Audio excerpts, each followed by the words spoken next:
आम निज मनर शक्ति। नमस्कार।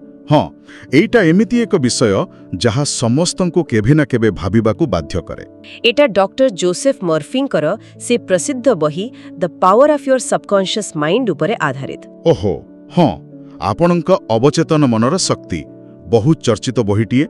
तेबे आजी आमे ए उत्स को ने टिके गभीर को जिबा जानिबा को चेष्टा करिबा जे आम भितरे ए जो शक्ति कथा कुहा जाउछि सेटा प्रकृतरे कोन ओ केमिति माने एहाकू आमे निज जीवन रे व्यवहार करि परिबा, एटा हेउछि मूल प्रश्न। ठीक, कारण बहिर दाबी तो बहुत बड़, जीवन रे चमत्कार घटा जाय पारे। हाँ, सेही दाबी पई तो एते लोकप्रियता। तेबे चलंतु आरंभरू आरंभ करिबा। प्रथमे एई अवचेतन मन एई धारणाटाकू टिके बुझिबा, एटा कोन जिंस? हाँ, सेईटा दरकार, कारण आमे साधारणतः आम चेतन मन विषय रे बेसी जाणु, माने जहाँ भाबू निष्पत्ति निउ ए अवचेतन मनटा कोन उत्स कोन कहूछि। देखंतु उत्स अनुसारे आम मस्तिष्कर कहिबाकू गले दुईटा मुख्य कार्यक्षेत्र। गोटे हैला चेतन मन माने कॉन्शियस माइंड, हाँ, जहाँ आम जाग्रत अवस्थार चिंता करे, तर्क करे, निष्पत्ति निए। एहाकू जहाजर कैप्टेन सहित तुलना करा जायछि, से निर्देश दिए। अच्छा, आउ अनिर्टी हैला अवचेतन मन सबकॉन्शियस माइंड। एइटा आम मनर गभीर स्तर रे थाए। ओहो, एहा आमर अभ्यास, विश्वास, भावना एपरिके शरीरर स्वयंचालित काम जेमति निश्वास नेबा ए सबुकु नियंत्रण करे। एहाको सेई जहाजर इंजिन रूम कर्मचारींक सह तुलना करा जायछि। वाह, ए उपमा तो बेश भलो। माने इंजिन रूम लोके कैप्टेन कथा शुणी काम करंती, प्रश्न करंतीनी। एक्जाक्टली सेया। चेतन मन जहाँ निर्देश देव, जहाकू बारंबार भाबिब, अवचेतन मन ताकू बिना प्रश्न रे ग्रहण करी कामरे लगेई दिए। किंतु एइठी गोटे प्रश्न आसुछि, अवचेतन मन कौन भलो कौन मंद कौन से कथा बुझी पारे ना केवल आदेश पालन करे? ना, एइटा होउछि सबुठु गुरुत्वपूर्ण कथा। उत्स बारंबार कहउचंती अवचेतन मन तर्क करेनी, भल मंद बाछे नाही। अच्छा, एहा केवल चेतन मनरु आसुथिबा बारंबार चिंता, दृढ़ विश्वास आउ गभीर भावना को ग्रहण करे आउ सेगुडी को वास्तव रे परिणत करिबाकू लागि पड़े। बापरे, ताहले तो हाँ, एहाकू बुझाइबा पई आउ गोटे सुंदर उपमा दिया जायछि। मनकू गोटे बगीचा सह तुलना करा जायछि। मन गोटे बगीचा आउ आम भावना सबु बीज परी, सेया ना? बिल्कुल, आपण जेमिति बीज बुलिबे सेमिति फल पाइबे। जदि आपण सकारात्मक भावना माने सफलता, स्वास्थ्य, समृद्धिर भावना मनरे रखिबे, अवचेतन मन सेही दिगरे काम करिवो। किंतु जदि आपण नकारात्मक चिंता जेमति भय, संदेह किंबा विफलतार भावना को बारंबार मनरे जागा देबे, ताहाले सेगुडा भी सता हेई जिवो। हाँ, अवचेतन मन सेगुडी को भी सत बोली धरि नेबो आ सेही परि परिस्थिति आनिबाकू चेष्टा करिवो। ए कथा सुनिला बेलको टिके डर भी लागुची, कारण आमे दिन सारा केते कोन नेगेटिव कथा भाबू सुनु। ठीक कथा। ताहाले ए उत्सव कोन किछि बाट बताउची, माने आमे केमती आम चेतन मनर चिंता को नियंत्रण करिबा, जेमती अवचेतन को भल निर्देश देई हबो। से एनरिको कारुसोंको कहानीटा एठी मने पडुची। निश्चय, बहुत भल उदाहरण सेटा। से एते बड़ गायक किंतु मंच को जीवा पूर्वरु पूरा भयरे थरुथिले। हाँ, तांको चेतन मनरे भय थिला, जहा अवचेतन को प्रभावित करी शरीर रे लक्षण देखाउथिला। गला सुखी जाउथिला, किंतु जेतेबेले से दृढ़ भावरे निजकू निर्देश देले। कोन कहिले से निज भितरर मु माने अवचेतन को कहिले बाहरर मु को गाइबाकू कहिबा पई, आउ भय को आदेश देले तू पळा। अच्छा, सेतेबेले तांको अवचेतन मन सेई निर्देश को मानिला आउ से सफलतार सह गाई पारिले। एथिरु जणा पडुची चेतन मनर दृढ़ पॉजिटिव निर्देश काम करे। ए कथाटा बुझी हेउची, किंतु एहार प्रभाव आउ केउ क्षेत्र रे देखा जाय, विशेष करी आम स्वास्थ्य उपरे, आरोग्य बा हीलिंग विषय उत्सरे किछि कुहा जायछि कि? हाँ, आरोग्य क्षेत्र रे एही धारणा को बहुत गुरुत्व दिया जायछि। उत्सक अछि पुराना काल रे पूजक बा वैद्य माने जो मंत्र ताबिज देउथिले, हाँ, प्रकृत रे सही जिनिस रे शक्ति नथिला, शक्ति थिला रोगीर विश्वास रे। हाँ, जेतेबेले रोगी मन प्राणरु विश्वास करुथला जे से भलो हेई जिवो, तार अवचेतन मन से विश्वास को ग्रहण करुथला आउ शरीर भितरे आरोग्य प्रक्रिया को जोरदार करुथला। अरे, एटा तो पूरा प्लेसिबो इफेक्ट परि शुभुची, जोटे किछि नथिबा औषध देई भी लोक भलो हुअंती केवल विश्वास जोगु। एकदम सैया। उत्सरे एमिति किछि बढ़िया उदाहरण भी अछि, ଜଣେ ଲୋକର ଜିଭ ପକ୍ଷାଘାତ ହୋଇଯାଇଥିଲା। ତାକୁ ଗୋଟେ ସାଧା ଥର୍ମୋମିଟର ଦେଖାଇ କୁହାଗଲା ଏଟା ନୂଆ ଯନ୍ତ୍ର। ଆଚ୍ଛା। ଆଉ ସେଟା ଲଗାଇବା ପରେ ତା ଜିଭ ଠିକ୍ ହୋଇଗଲା, କାରଣ ସେ ବିଶ୍ୱାସ କଲା ଯେ ଏଇଟା କାମ କରିବ। ବାପରେ, ଆଉ କିଛି ଉଦାହରଣ? ଆଉ ଗୋଟେ ମହିଳାଙ୍କର ସ୍ୱର ପୁରା ଚାଲି ଯାଇଥିଲା। ଡକ୍ଟର କେବଳ ବିଦ୍ୟୁତ୍ ଚିକିତ୍ସା ଦେବାର ଅଭିନୟ କଲେ ଆଉ ଜୋର ଦେଇ କହିଲେ ଯେ ସେ ଭଲ ହୋଇଯିବେ, ଆଉ ସତକୁ ସତ ତାଙ୍କ ସ୍ୱର ଫେରିଆସିଲା। ଆଶ୍ଚର୍ଯ୍ୟ। ତେବେ ମୂଳ କଥା ହେଲା ଅବଚେତନ ମନକୁ ବିଶ୍ୱାସ କରାଇବା ଯେ ଆରୋଗ୍ୟ ସମ୍ଭବ। ହଁ, ସେଇ ବିଶ୍ୱାସଟା ହିଁ ଚାବିକାଠି। କିନ୍ତୁ ଏହା ସହ ଆଉ ଗୋଟେ କଥା ଉତ୍ସରେ ଥିଲା ପରି ମନେ ହେଉଛି ଯେ ଆମ ଶରୀର ପ୍ରତି 11 ମାସରେ ପୁରା ନୂଆ ହୋଇଯାଏ। ଏଇଟା କେମିତି? ହଁ, ସେଇଟା ବି ଗୋଟେ ଗୁରୁତ୍ୱପୂର୍ଣ୍ଣ କଥା। ଉତ୍ସ କହୁଛି ଆମ ଶରୀରର କୋଶିକା ମାନେ ସେଲ୍ସ ସବୁବେଳେ ମରୁଥାନ୍ତି ଆଉ ନୂଆ ତିଆରି ହେଉଥାନ୍ତି। ଏମିତି ହୋଇ ପ୍ରାୟ 11 ମାସ ଭିତରେ ଆମର ପୁରା ଶରୀରଟା ଏକ ପ୍ରକାର ନୂଆ ହୋଇଯାଏ। ତେଣୁ ଯଦି ଆମେ ମନ ଭିତରେ ରାଗ, ଈର୍ଷା, ଭୟ ଏମିତି ନେଗେଟିଭ ଜିନିଷକୁ ବହୁତ ଦିନ ଧରି ରଖିବା, ତାହେଲେ ସେଗୁଡ଼ା ଆମ ନୂଆ ଶରୀର ଉପରେ ବି ପ୍ରଭାବ ପକାଇବ, ରୋଗ ସୃଷ୍ଟି କରିବ। ହଁ, ଉତ୍ସ ସିଏ ହିଁ କହୁଛି। ସେଥିପାଇଁ ସମାଧାନ ହେଲା ସଚେତନ ଭାବରେ ସକାରାତ୍ମକ ଚିନ୍ତା ଆଉ ଭାବନା ଦ୍ୱାରା ଏହି ନକାରାତ୍ମକତାକୁ ଦୂର କରିବା, ଯେମିତି ଆଲୁଅ ଆସିଲେ ଅନ୍ଧାର ଚାଲିଯାଏ। ବୁଝିଲି। ତେବେ ଏହି ନୀତିଗୁଡ଼ିକ କେବଳ ସ୍ୱାସ୍ଥ୍ୟ ପାଇଁ ନୁହେଁ, ଜୀବନର ଅନ୍ୟ କ୍ଷେତ୍ରରେ ବି ଲାଗୁ ହେବ ବୋଲି କୁହାଯାଉଛି। ଯେମିତି ଆମେ ଯାହା ଚାହୁଁଛୁ ସେଇ ଫଳ ପାଇବା ପାଇଁ। ହଁ, ଏଥିପାଇଁ କିଛି ଖାସ୍ କୌଶଳ କଥା ବି କୁହାଯାଇଛି, ଯେମିତି ଏଫର୍ମେସନ୍ସ ଆଉ ଭିଜୁଆଲାଇଜେସନ୍, ମାନେ ଦୃଢ଼ୋକ୍ତି ଆଉ କଳ୍ପନା। ଏଗୁଡ଼ା କେମିତି କାମ କରେ? ହଁ, ଏଇ ଦୁଇଟା ହେଉଛି ଅବଚେତନ ମନକୁ ପ୍ରୋଗ୍ରାମ କରିବାର ମୁଖ୍ୟ ଉପାୟ। ଆଫର୍ମେସନ୍ସ ମାନେ ହେଲା ସକାରାତ୍ମକ ବାକ୍ୟକୁ ବାରମ୍ବାର କହିବା ବା ଭାବିବା। ଯେମିତି ସେ ଗାୟିକା ଜଣକ କରୁଥିଲେ, ମୁଁ ସ୍ୱର ମଧୁର, ମୁଁ ଭଲ ଗାଇବି। ଏକଦମ।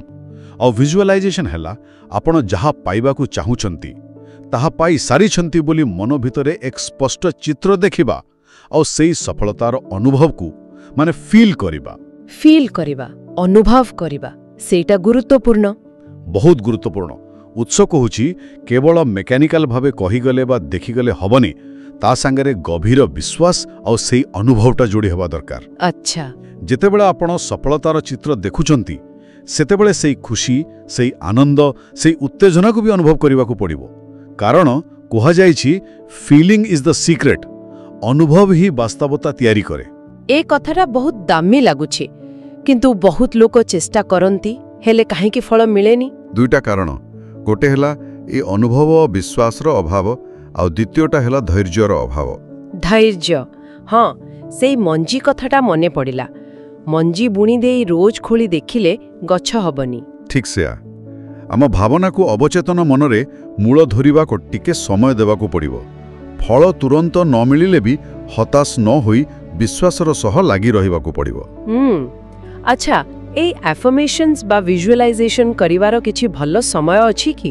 ହଁ, ଉତ୍ସ କହୁଛି ସବୁଠୁ ଭଲ ସମୟ ହେଲା ଶୋଇବାର ଠିକ୍ ଆଗରୁ ଆଉ ନିଦରୁ ଉଠିବାର ଠିକ୍ ପରେ ପରେ। କାହିଁକି ସେତେବେଳେ? କାରଣ ସେହି ସମୟରେ ଆମ ଚେତନ ମନ ଟିକେ ଶାନ୍ତ ଥାଏ, ବେଶୀ ତର୍କ କରୁନଥାଏ, ଆଉ ଅବଚେତନ ମନ ବେଶୀ ଗ୍ରହଣ କରିବା ମୁଡ୍ରେ ଥାଏ।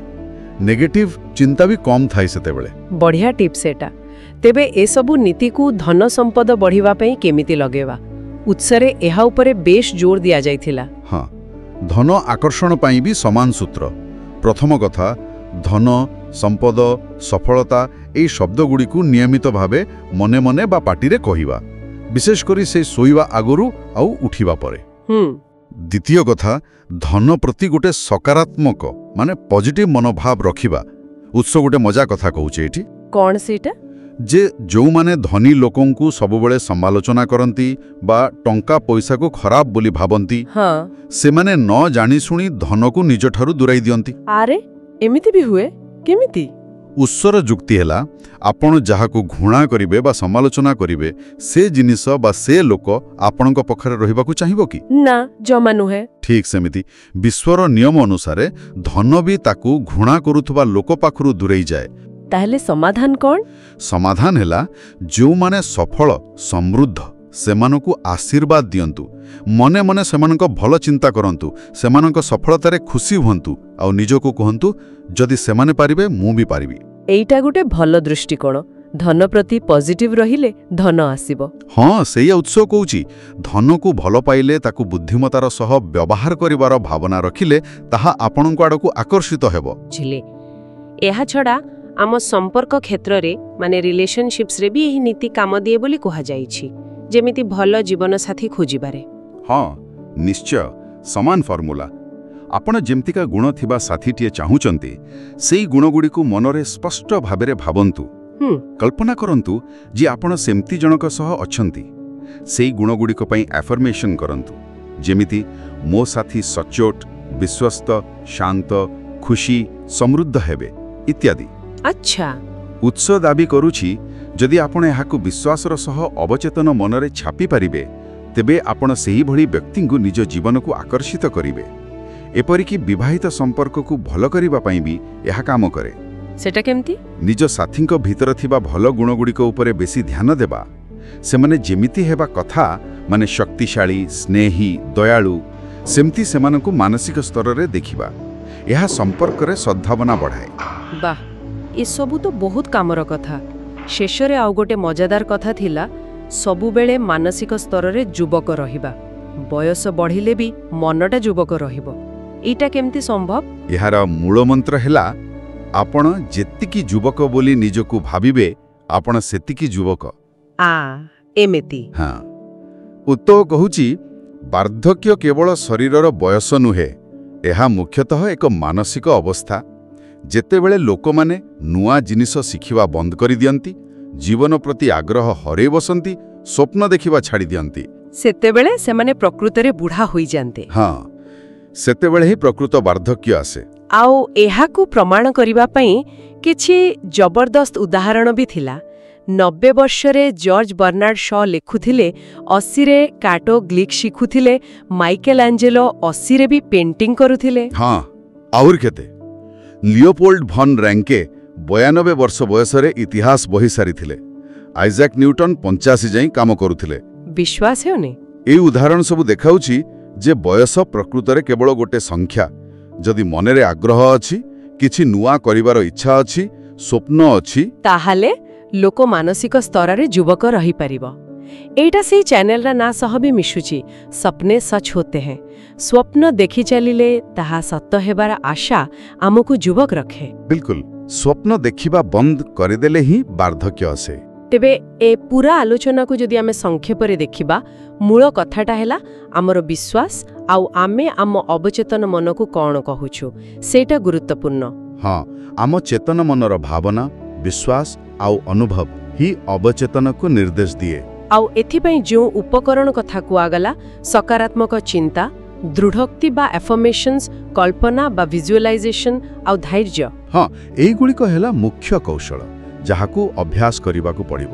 ଆଉ ଉତ୍ସ ଦାବି କରୁଛି ଯେ ଏହାଦ୍ୱାରା ଆମେ ଆମ ଜୀବନର ବହୁତ କିଛି ବଦଳେଇ ପାରିବା, ସ୍ୱାସ୍ଥ୍ୟ, ସମ୍ପଦ, ସମ୍ପର୍କ, ଏପରିକି ଆମ ବୟସର ଅନୁଭବକୁ ବି। ହଁ, ଏହା ହିଁ ସେହି ପୁସ୍ତକ ଏବଂ ଉତ୍ସର ମୂଳ ବାର୍ତ୍ତା।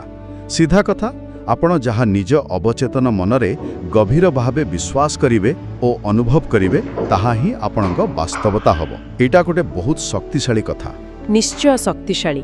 କିନ୍ତୁ ଏସବୁ ଶୁଣି ସାରିଲା ପରେ ମୋ ମନରେ ଆଉ ଗୋଟେ ପ୍ରଶ୍ନ ଆସୁଛି। ହଁ, କ'ଣ ତୁ? ଯଦି ଆମ ଅବଚେତନ ମନ ଏତେ ଶକ୍ତିଶାଳୀ ଆଉ ସେ ଆମ ଚେତନ ମନର ବିଶ୍ୱାସ ଦ୍ୱାରା ଚାଳିତ, ତାହେଲେ ପ୍ରଶ୍ନ ହେଲା, ଆମର ସେଇ ଯେଉଁ ମୂଳ ବିଶ୍ୱାସଗୁଡ଼ିକ ଅଛି, ସେଗୁଡ଼ା ଆସେ କୋଉଠୁ? କାହିଁକି କିଛି ଲୋକ ସହଜରେ ପଜିଟିଭ ଭାବିପାରନ୍ତି ଆଉ କିଛି ଲୋକଙ୍କ ପାଇଁ ସେଇ ନେଗେଟିଭ ଚିନ୍ତାଟା ବେଶୀ ଆସେ? ଏହାର କାରଣ କ'ଣ? ଏଇଟା ବାସ୍ତବର ଗୋଟେ ବହୁତ ଗଭୀର ଆଉ ଗୁରୁତ୍ୱପୂର୍ଣ୍ଣ ପ୍ରଶ୍ନ। ହୁଏତ ଏଇଟା ଏହି ଆଲୋଚନାର ପରବର୍ତ୍ତୀ ପାଦ। ହଁ, ଦେଖନ୍ତୁ, ଆମର ସେଇ ମୂଳ ବିଶ୍ୱାସଗୁଡ଼ିକ, ଯାହାକୁ କୋର୍ ବିଲିଫ୍ସ କୁହାଯାଏ, ସେଗୁଡ଼ିକ ସାଧାରଣତଃ ଆମ ପିଲାଦିନର ଅନୁଭୂତି, ଆମ ପରିବାର, ପରିବେଶ, ଆମେ ପାଇଥିବା ଶିକ୍ଷା, ସମାଜର ପ୍ରଭାବ, ଏମିତି ଅନେକ ଜିନିଷରୁ ତିଆରି ହୋଇଥାଏ। ଓହୋ, ବହୁତ କିଛି କାରଣ ଅଛି ତାହେଲେ। ହଁ, ତେଣୁ କେବଳ ଏହି ଆଫର୍ମେସନ୍ ବା ଭିଜୁଆଲାଇଜେସନ୍ କୌଶଳକୁ ବ୍ୟବହାର କରିବା ଯଥେଷ୍ଟ ନୁହେଁ। ତା ସହିତ ନିଜର ସେଇ ଗଭୀରରେ ଥିବା ବିଶ୍ୱାସଗୁଡ଼ିକୁ ଚିହ୍ନଟ କରିବା। ଆଉ ଯଦି ସେଗୁଡ଼ା ନକାରାତ୍ମକ ଥାଏ, ତାକୁ ବଦଳାଇବାକୁ ଚେଷ୍ଟା କରିବା। ଏକଦମ, ଯଦି ଆବଶ୍ୟକ ପଡ଼େ ସଚେତନ ଭାବେ ସେଗୁଡ଼ିକୁ ପରିବର୍ତ୍ତନ କରିବା ହେଉଛି ଏହି ପୁରା ପ୍ରକ୍ରିୟାର ଆଉ ଏକ ଗୁରୁତ୍ୱପୂର୍ଣ୍ଣ ଅଂଶ। ଏଇଟା ସହଜ ନୁହେଁ, କିନ୍ତୁ ସମ୍ଭବ। ନିଶ୍ଚିତ ଭାବେ ଏହା ଆମକୁ ଚିନ୍ତା କରିବା ପାଇଁ ଆଉ ଗୋଟେ ନୂଆ ଦିଗ ଦେଲା। କେବଳ ବାହାରୁ କୌଶଳ ଲଗେଇବା ନୁହେଁ, ଭିତରୁ ନିଜର ବିଶ୍ୱାସ ପ୍ରଣାଳୀକୁ ବି ବୁଝିବା ଆଉ ସଜାଡ଼ିବା ଦରକାର।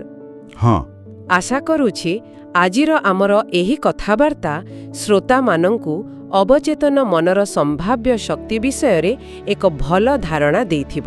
ଆଉ ଏହି ନୀତିଗୁଡ଼ିକୁ କେମିତି ନିଜ ଜୀବନରେ ଭଲ ପାଇଁ ବ୍ୟବହାର କରାଯାଇପାରିବ ସେ ବିଷୟରେ ଚିନ୍ତା କରିବାକୁ ପ୍ରୋତ୍ସାହନ ଯୋଗାଇଥିବ।